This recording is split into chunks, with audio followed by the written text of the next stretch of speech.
Mm. Okay. Thank you very much for watching the Black Hot Fire Network. Thank you so much for watching Breaking the Matrix with me, Africa Maria Mpenzi from Uganda. You're welcome on Black Hot Fire Network. Our dear viewers, today we're going to discuss about a very interesting topic that has been affecting Africans and Blacks at large.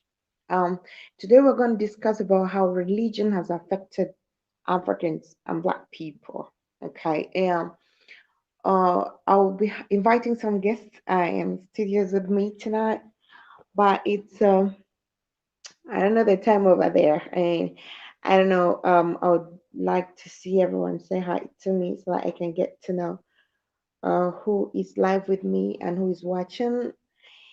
And well, to start with, religion has been of various effects and a very large impact to Africa, and I think Black people worldwide. Okay. First of all, before we the history of religion, to those who have read about history, resulted into slavery and different wars. And when you still read the Bible, you get to understand that religion is full of bloodshed. So with religion, dying, killing is not a problem. If our ans I mean people were there those days during religion used to say that when religion was spread, be it Islamic, be it Christianity.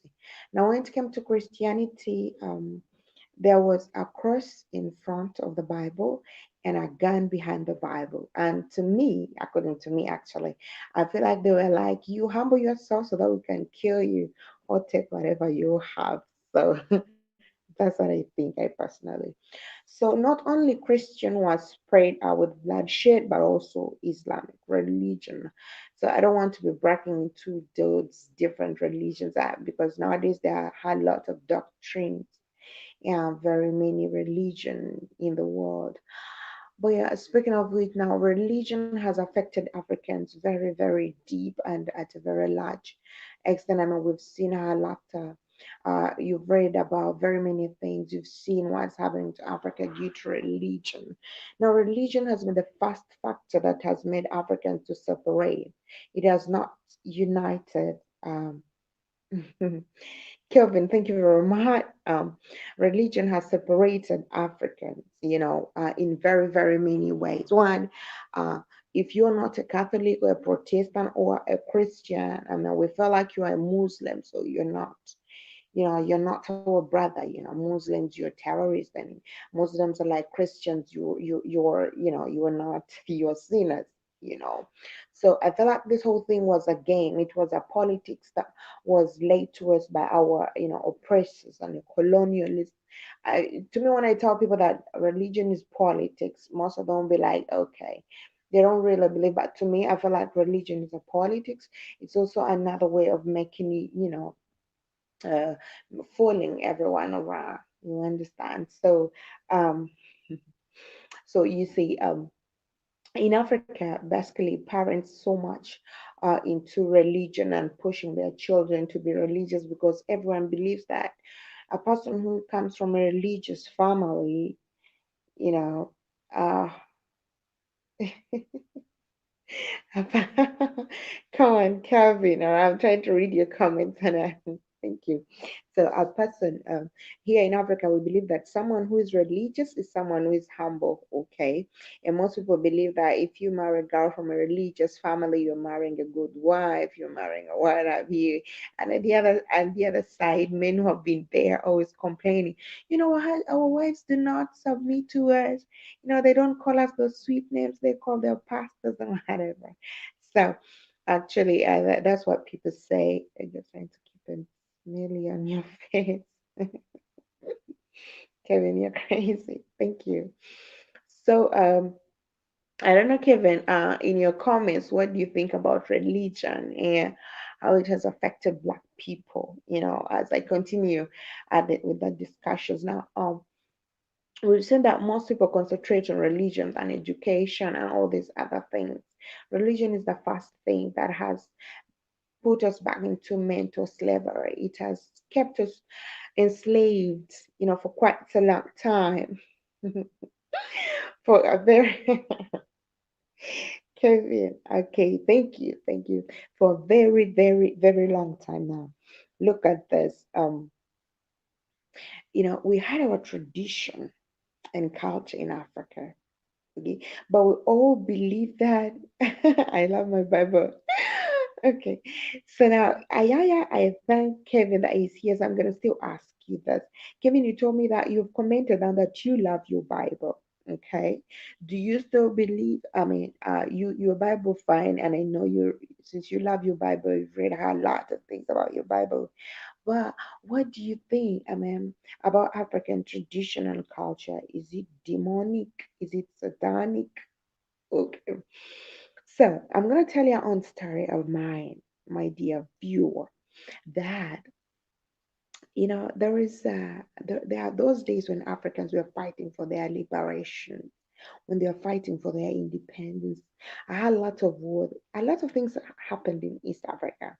Yeah, and then the Germans were trying to fight with the British people because now East Africa had fertile land, a lot of raw materials that they wanted to export. I mean, to export to their countries. So everyone wanted a piece of East Africa. Everyone wanted a piece of the Zanzibar coast for trade. Everyone wanted a piece of these other places for cowrie shells. I wanted a piece of coffee, cotton, and a whole lot of things, from East Africa. Now, when they were fighting our ancestors, okay, there are some rebellions that happened those days. They had Mau Mau, Muzungu aende Ulaya, meaning let the Muzungu go back to his country, Ulaya. That's Europe, and there were Maji Maji rebellion and a whole lot of rebellions that happened during the days, and Africans were fighting for their independence.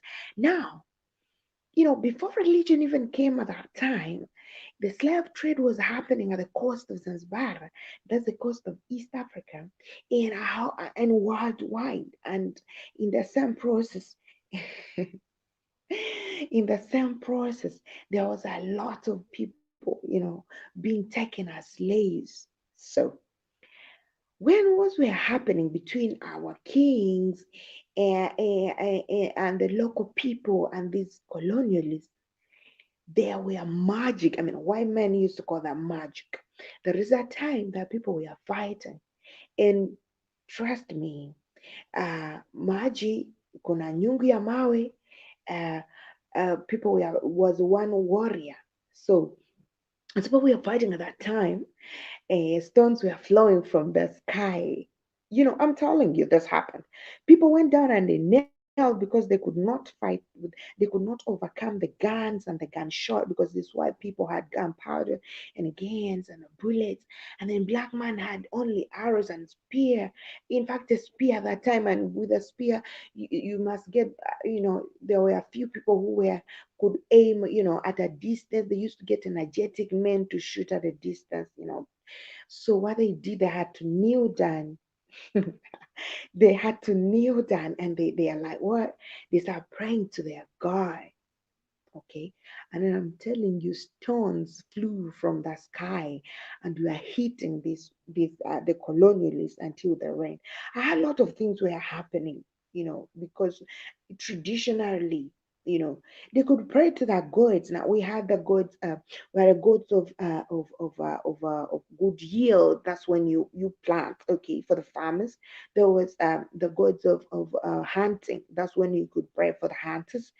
You pray for the gods of the forest, the bush, and the hunting to keep you safe in the bush, and then the hunting thing. And then you could also pray for the god uh, of harvest. Okay, and these whole things were happening before even the calendars came. We had our own calendar, when we could know that this is a month of harvest, this is a month of rain, this is a month. They could name their months, I think, in different places with different names for different reasons. You understand? So so this whole thing used to happen here in Africa. Mm. And then that when religion came, It's like everything that we believed in is demonic. Almost everything.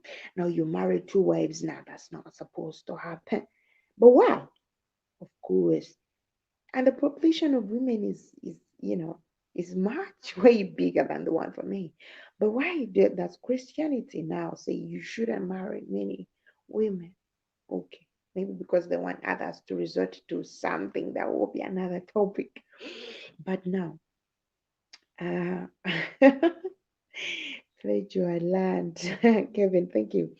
So that's what happened with the religion and our tradition and culture. Now, in African tradition, men used to marry very many. A man was marrying more than one wife. Okay, for their own reasons, and women used to understand this. Now, when you wake up and marry, you could marry a widow who has lost a husband just to make sure that you protect her and her children. Now, I'm giving you the reason why those men used to marry many women. Okay. You marry a widow to protect her and her children, and also to protect the inheritance that was left behind for those children. So when they grow up, you give them, you know, their things. Two, they could marry for domestic, I mean, for defense. You marry a wife because you have a huge piece of land, and you know she may not be capable of giving you how many children to make sure they protect that land. Three, they used to marry to expand, to protect and defend, you know, their lineage, their culture. So without having, that's how Africans used to believe before this whole thing came in. They could marry for different, very many, reasons. You see, but you could marry to multiply. But now, well, everyone want to have one kid, and it's okay.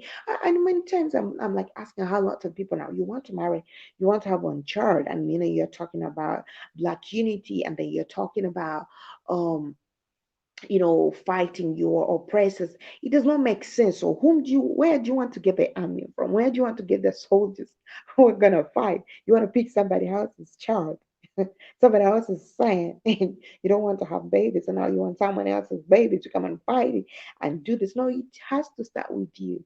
So I feel like this was also another way of preventing Africans and from creating a strong defense, because when we have a strong family, of course, that means we're having a strong community, you know. So, Kevin, please stay. You stay and give me company, and let's talk about this whole thing. You can stay. I really want you to stay. Thank you. So, Kevin is asking me that. Do I want him to stay? that, please do, please do. So I'll say that in many, many cases, religion has defiled our tradition, our culture, and what we believe in as Black people. Now, today, when you talk about marrying a second wife, everyone is like, hell no, that's not going to happen. But before, people used to do that, and it was very okay. And a woman could even go and get you a wife, and would be like, you know what, darling, I've seen a beautiful woman on the other side. She's humble, she's worthy. And the man will be like, okay. And because it was. But nowadays, mm-mm. Now three. Now religion also.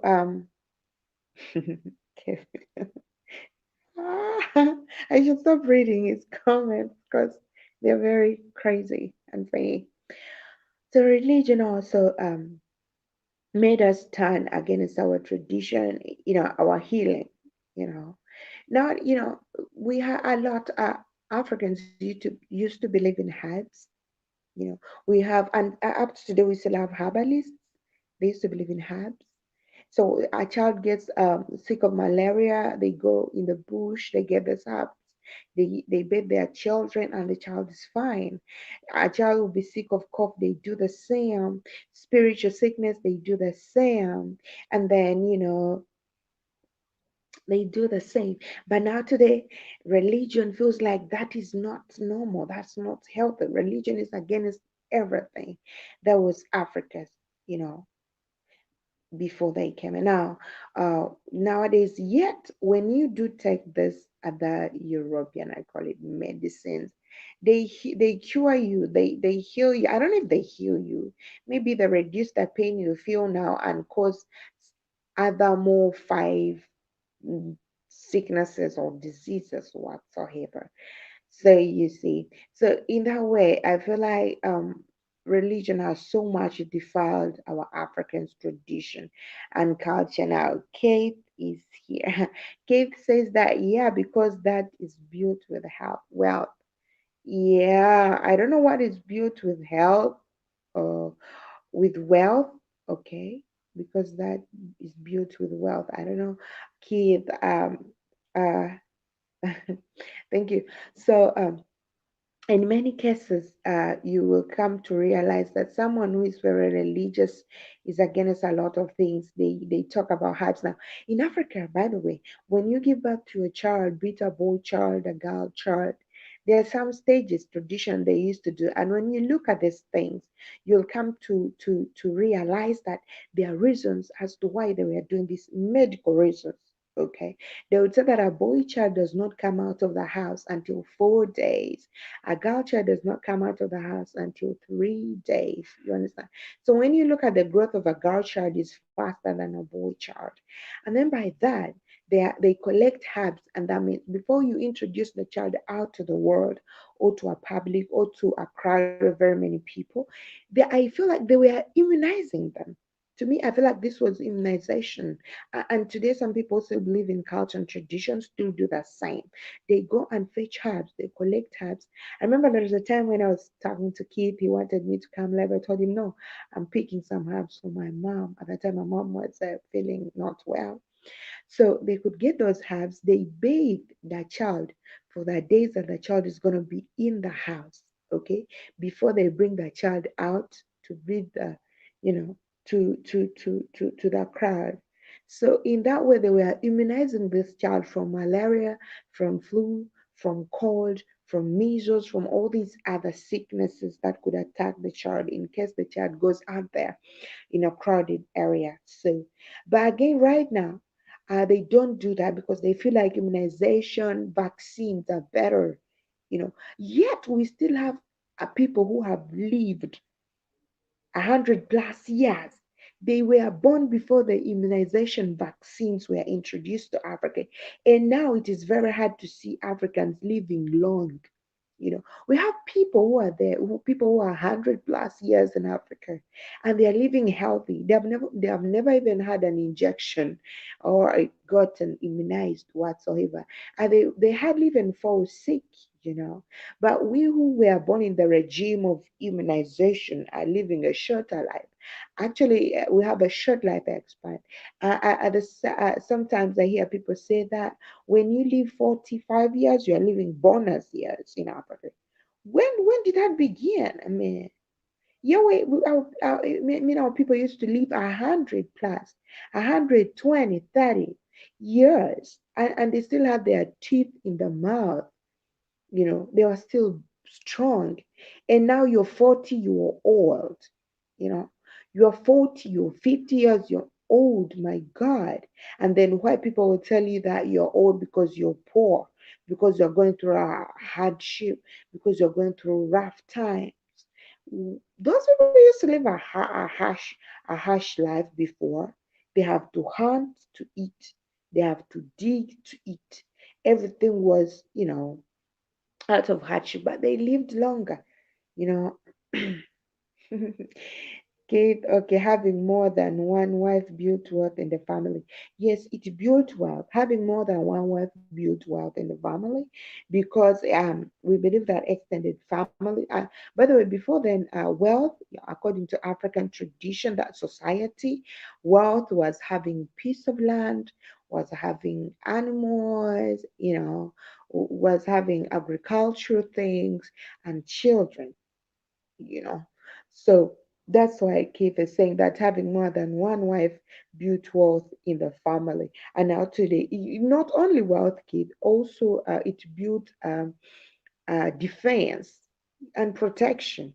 It was very hard for intruders to come and attack a family which had very many children and very many wives. It was very hard for you to come and attack such a family. And now you die and everything dies with you. You know, um, K. William, yeah, peace, my brother, peace. Thank you. So, I feel like religion is against this whole thing. Is against what Africans believed in.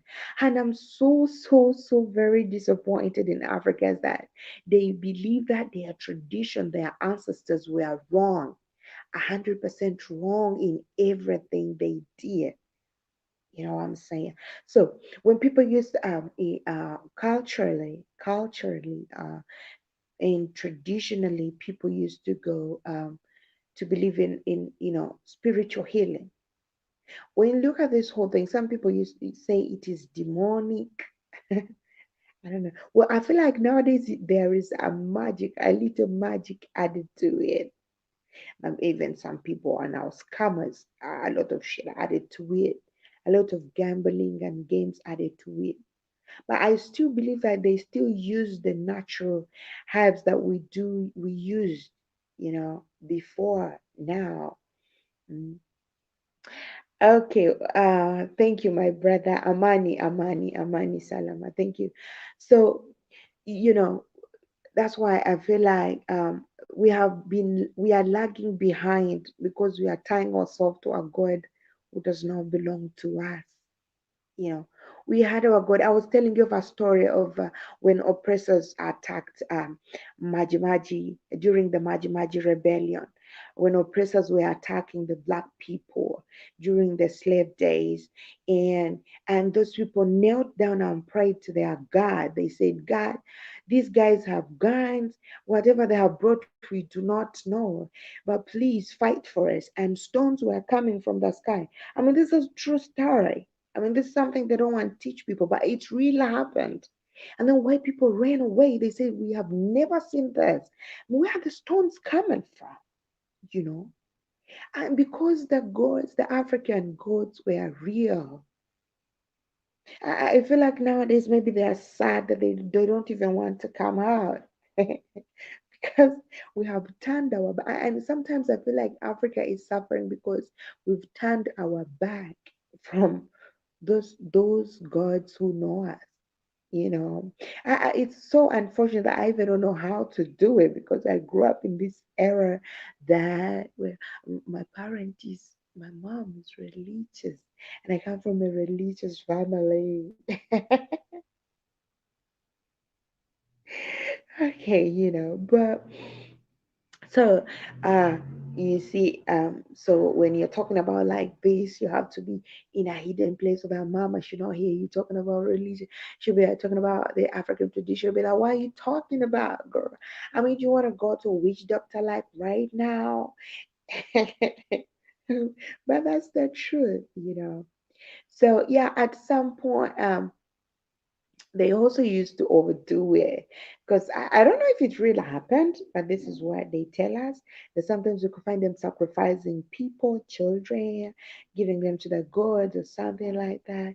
I don't know. It was not there, but at least I've read when things were working for Black people. Now, like I told you, they used to pray to God. Now, instead of praying to the church, okay, instead of going to church and praying God to bring good yields, now they are bringing, genetically made food. Okay, okay. GMOs are lover. Okay, and then the global warming and this whole thing. But before, when Africans knew that now this is the season where we are supposed to plant, and the rain is not coming, what do?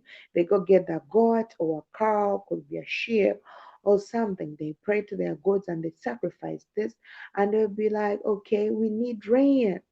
Okay, and we want good harvest. And they could promise them that now, when we get this good harvest during the harvesting festival, we are going to give you this, maybe the yam, maybe the cassava, maybe the beans, maybe the corn, whatever it is. And you must fulfill the promise that you made to the gods. You say. So nowadays it is not there. Not there. I don't know. The only thing that God gives nowadays is a passport to US. You want to get married, you want a visa to US. Now, these are all things that pastors preach about nowadays. A passport to US, wife, wealth, you want to get wealth. I don't know how. If people will sit in churches all day long and they want to get wealth, they don't want to work. You stay in church for 4 hours, 4 hours, and you're praying for wealth, and I don't know. Then I don't know. Then from there, you're gonna for Bible study for 1 hour. How many hours are those? And then you're wasting in church just because you are supposed to get wealth. And then they don't preach about real things, you know. And then they'll be like, now pray for God to bring you a husband because they know now people are desperate. They want to get married. And then you go in church and get this brother who also came in church for the reasons of finding a wife. And then he's pretending to be a good guy and this whole game running around, you know. So you see, religion has so very much defiled what we believe in as Black people, you know. So sometimes there is a song that there is one artist who sang here. Unfortunately, the song is in the local language, and he was trying to break the names of the Arabic names down. And then he was like, okay, you know, you could see like someone tells you that you're supposed to be called, um, what name should I choose? I don't want to choose that name. Probably someone is out there and will feel attacked. But now you're choosing a name that is in another language and you feel it is a godly name. And we all name these things, you know. You choose a name you choose a name that belongs to a Satan culture, and you feel like that's godly. You don't want to name yourself your name because you feel your name is not godly. And then you go to church and they baptize you that white man name because it is a Jesus name. And then your name is killed and then nobody knows where you come from. How many Marias are out there?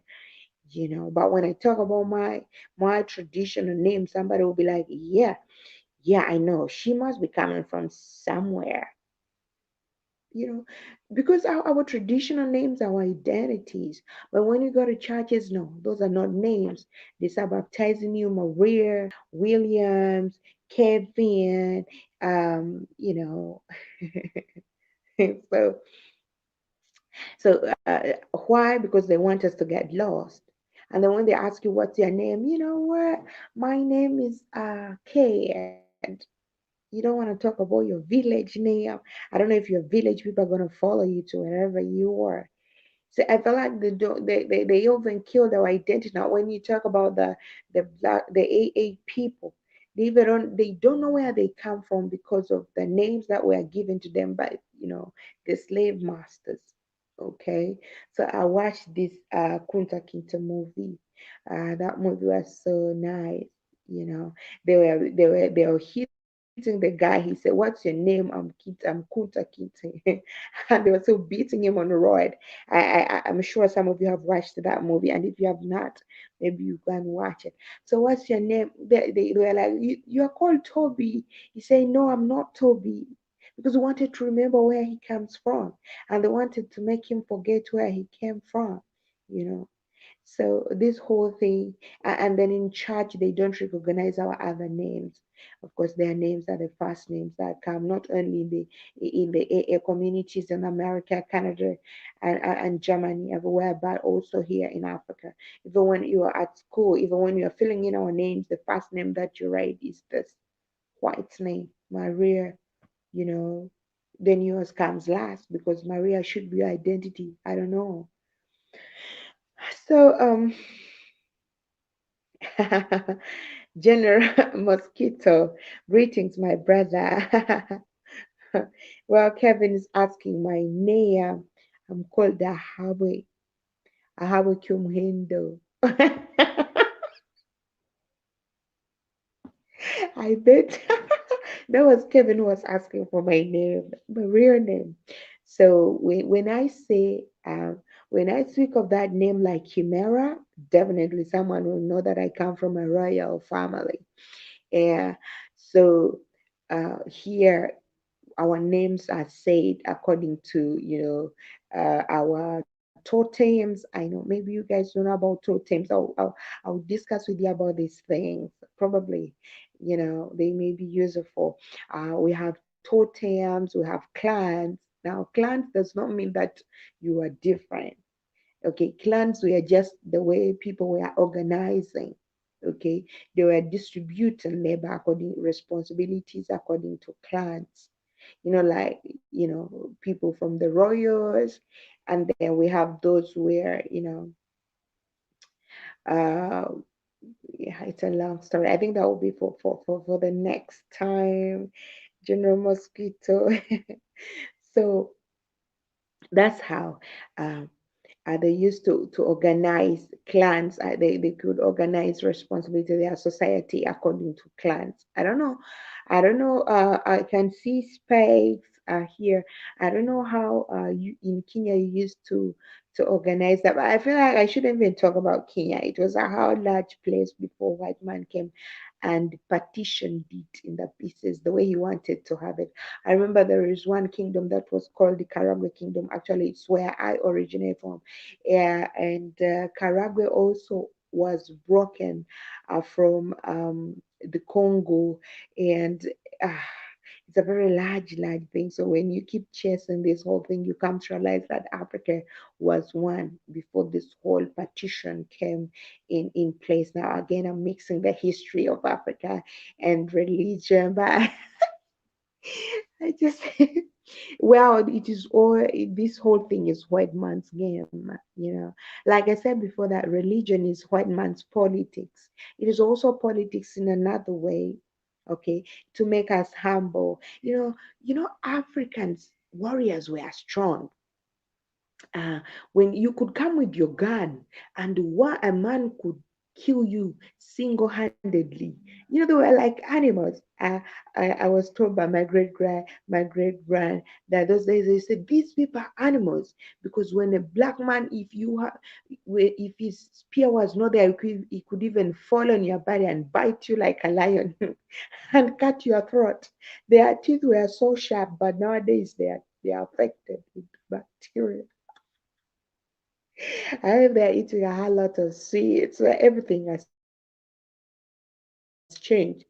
So white man knew that if I do not impose religion on these people, there is no way I'm going to manage them. You know, you all know that the first ship that came to Africa was called Jesus. And then at that time when they came on it, they're bringing the Bible, and I remember I read this story when they went to those sides of Senegal and Gambia, and then they told black people there, those who were at the Gambia, that we have come to bring religion, we have come to bring you, peace and this, and then we are taking you to the promised land. After they preached all their things and they put them in their boats, some came into slavery, by corning. They cornered them. So they said, okay, so there is a promised land beyond this land where we are. That here there is a promised land beyond this land. Then they sat in this Jesus boat, this sheep, and they dropped them into slavery.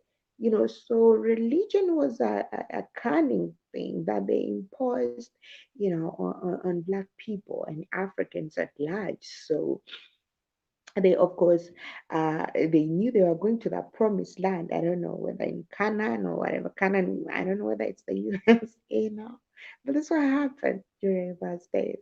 So, um, yes, it was the same here, Maria. All right, Spikes. Aha, true. So, yeah, Spike says that they also they arrange them according, the societies were organized according to clans, and Yeah, but I feel like yeah, the question I said to you, it's definitely true, and the answer I gave me is definitely true to the question, because the Kenya name was also brought by the colonialists, and also Uganda was named Uganda by the colonialists. Nigeria is Nigeria, the same, and these old guys petitioned us and named us whatever they wanted to call us. And of course, I'm sorry to say, even some other black people, greedy people, contributed to this whole thing. Okay. But this was because maybe others felt like others, because of religion. Because now, when I feel like you're turning your back to religion, you're turning your back, you don't want to believe in what someone has told me is God and is bringing greater things, then I see you as an enemy. You know, so that a religion did a very great job to separate the black people. Now, right now in Kenya, it's good that Spice is here now. There is freedom of worship here in Uganda, but I don't think it is the same in Kenya, because I was in Kenya for quite some time, really. I came to realize that Muslims live in their own kind of places because they are afraid. The society does not look at them, I mean, like good people. It looks at them like terrorists or what. And then there is a way they are not there. In some societies that Muslims do not go to in Kenya, they are afraid. Keith, you can correct me on that.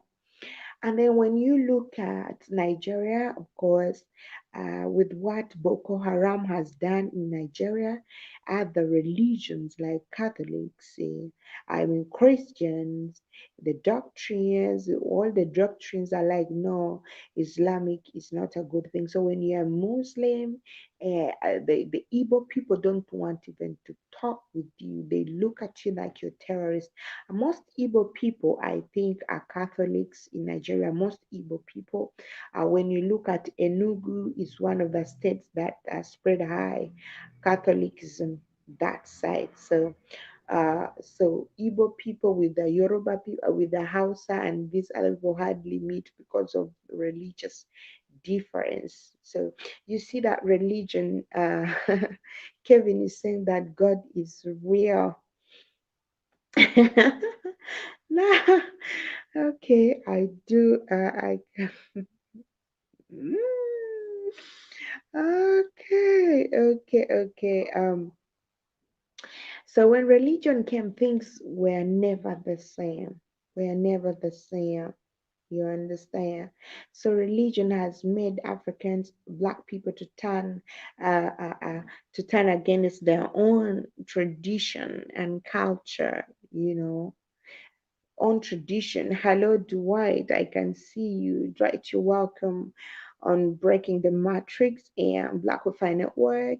Thank you very much for coming. I can see your comment. And then here in Africa, again, we are talking because our tradition consists of tradition, healing, um, traditional behaviors, you know. I mean, and culture talks about our marriage, tradition and culture, our marriage rights. And nowadays, white, I don't know how I should call that, white marriage, civil marriage, and white marriage is overdriving traditional marriage, you know. It's like some people feel like, nah, if you don't take me to church, you have not married me. Okay? If you've not taken me to church, you have not married me. Then why? Because someone should come and bless you. Someone you even don't know. Someone who doesn't know your history. Someone who doesn't know what you've been through. Someone who has not even, who has never been given you water is the one who's supposed to bless you. Not, your parents are not recognized, or both your parents are not recognized. Your families that are gonna stay together for quite a long time are not recognized. You're supposed to go to a priest, a pastor, or whatever it is who's gonna ordain and bless your marriage. And then in the end, these people are not gonna be there when things are getting tough. It is again your parents, your family. These are the people you're gonna be writing to when things are going wrong. You see? So I feel like this is also another way of breaking us apart. I'm not disagreeing with whatever you want to do with your life, or you want to go to church, get married to church, or whatever it is, for the blessings that God is going to give you. I even don't know what makes people think that someone else should bless you. Someone else has God more than you do. Someone else has the powers to talk to God more than you do. I don't know. Or, well, I I personally don't think so. We all have our powers to, you know, we have our powers. We have powers to pray to whatever we want in whichever way. Even in African tradition, people used to pray. They had their altars. You have your altar, you pray. This is all a spiritual part. Okay, that maybe I'll talk about sometime about the spiritual part of praying in African tradition. I'm not talking about going somewhere and then somebody's going to ask you for what people see, what people see in movies nowadays. I mean, this was something spiritual. You pray to somebody you know. I think, I think this is just like I could like me. You know, I'm even waiting for my first salary from from kids so that I should buy something. I take it to my mom and I'll be like, Mom, you gotta bless my household. You know what I'm saying? So this is all something. First of all, she's the first God I know before anybody else. My mom. mm, she brought me into this world, so she's my God. She's the first God I know, the first God I run to when things get tough for me. So you get like something you go and thank. This is also another way of praying, that rather than fetching your money and you're taking to one hooligan somewhere who you're giving your little money and it's gonna top up with the billions he has in his account, and then tomorrow your child is sick, you cannot even go there. He'll just say, I'm going to pray for you, my sister, but you have to go to the hospital. And then you can and if the church builds a hospital, it's twice expensive than these other private hospitals. Yet you collect your money, you give them your money. See what I mean? So why don't I just get my tithe? If I told that tithe is true, I'm not arguing about this religion thing. But if a tithe is true, then why don't I take it to my mom? Why don't I go out there and look at other black people who are suffering more than I do? And I'll be like, you know what, brother, you can have this bread, you can have this kilo of sugar. It's a tithe. Is it a must that I should carry this money and take it to a pastor?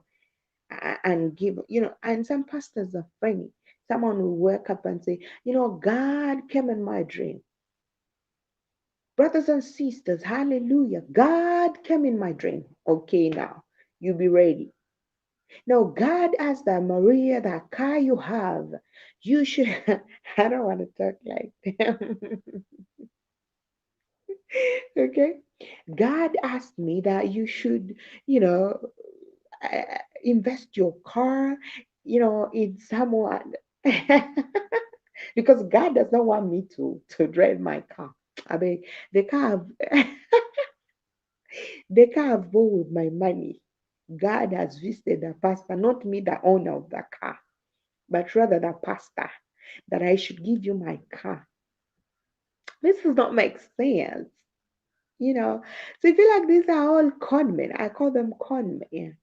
And then and always now, to be honest, their ending has never been good. Their ending has never been good, and more especially the pastors of this era. Others are running mad. I don't want to mention them. Like in this country, we have some others who are running mad, some others even have died, some others are what. So, they are not ending well. And this is all a game that we are being fooled to fall into. Unfortunately, it's very late, and I may not invite someone. I may not invite any guest, but I would love to read your comments. Comment below and tell me how you feel about religion and African tradition and culture, and how religion has affected Black people and their societies. Now we have built more churches than industries than companies that are going to help Black people. Now we've seen people discriminate each other because of different religions. Okay, you are a father, you don't want your daughter to marry someone because even if the person is Black because it's of a different religion, do not marry so and so, he's not of a religion. Why? It does not make sense. Okay, so we've seen a lot of people building more churches than building companies, and then every day, time and again, we are investing monies in churches, and churches are building schools, they are building hospitals, and their hospitals are 5 times expensive. you know you cannot go to that hospital and like, you know what, I always pay a tithe in this church, and I very much know that I also put a brick on this building, and then my child is here convulsing, I mean she dying, and they will help you. One thing the doctor will say, I'm on my job, you gotta go and look for the money. And there is no way I've seen a church saying that we are collecting this money to so and so is sick, we're going for treatment, we want to take someone for treatment or something. No, the only thing is, pastor will be like, I'm so tired of driving this old car, my brothers and sisters. I mean, you should, which is very, very, very weird. Now, within this left minutes, please, I would love to read your comments. Tell me how you like my first organization. And how you feel about religion, and how it has affected Black people, how it has affected people around you. Please drop your comment, and I'm gonna be reading that before I sign out, because it is 17 minutes past 11 here, and I'm waiting to read your comments. Mosquito, where are you? Kevin, Spikes, Williams, and Afrik, and uh, Unsunken One. And Mosquito loves it when I say your name. Let me hope Mosquito likes it when I say Unsunken One this time. And Keith, and guys, I want to read your comments, how you feel about religion and how religion has affected the society you are living in. Unfortunately, I've not invited anyone as my guest tonight, but I'm still waiting on your comments. And as I read the comments that have been sent to me now, okay, did someone say Jesus? And our general greetings, my brother. I read that that before. Peace, Afrik, and Mosquito, your yellow Chinese. Okay, now that was Spice. Come on, Calvin. And then well, Spice here responded to the question. The religion is to blind the mind of the Black man. Uh, that's true. Well, Kevin says that God is real. And then General says, right, Maria, be less way. Anyone wanna be lazy? Now, K. Williams, um, well, this is Dwight. There, Jesus had no earthly possession, so how can they be rich? Okay, that's a very, very great question from Dwight Davidson. And there, Jesus had no. Oh, sorry, it's not COVID though. Oh God.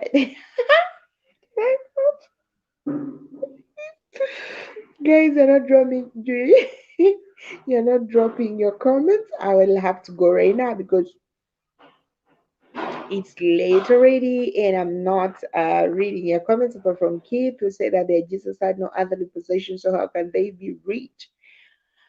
Well, yes. Once again, thank you very much for watching the Black Hawk Fire Network and breaking the matrix with me, Africa Maria. And I love you so much. Nawapenda sana. Kwaheri, mlale salama. Good night. Msibulunji mwena. And General said you say that chicken. Yes. Last week, that's why I was laughing. I know, I know. Now, unsunken one. Well, I that did not come into my mind. So I'm used. I'm coming right now. I'm concluding. So they are calling me for dinner. You see, my dinner is very late today because I have to leave, guys. But mosquito, yes, I said unshaken one because I have a friend who's called an unshaken one. For him, he preaches about the spiritual awakening. So when I came across that name, it ran so fast into my mind that I did not read that unsunken. But okay, I have to say good night, Spikes, Calvin, Mosquito, Dwight, um, and oh God, I'm now scrolling down to see your name, Williams, and who else? And second one, and who else? Who else? Keith, of course, sir. And I think those are the people I had here tonight. I'm so sorry that I missed. I had lots of you, and I'm expecting you tomorrow, guys. Please join me in a discussion that's going to be a very interesting topic. Unfortunately, I all seem to be so busy that I was waiting to see your comments down, how you feel about religion and the societies around you, and how they are of a great impact or less impact. So I don't know, it's a debate, and also you can say whatever you feel about religion. Wow, still I will say Kwaheri, Mulale Salama. Of course, this goes to Spikes Yani. You are the one who is in Africa. We are going to bed. And we say Lala Salama. I think Spikes is your Swahili teacher. But yeah. Lala Salama, Mr. Blunji, Mrale Kurungi. Now I'm speaking my language. Mrale Kurungi Nwena, Mr. Blunji. Um, um, see you tomorrow. I love you so much. Thank you for watching Black Hot Fire Network, Breaking the Matrix with me, Mariah. Ciao. No, let me say that bye bye for the African people. Bye. Thank you.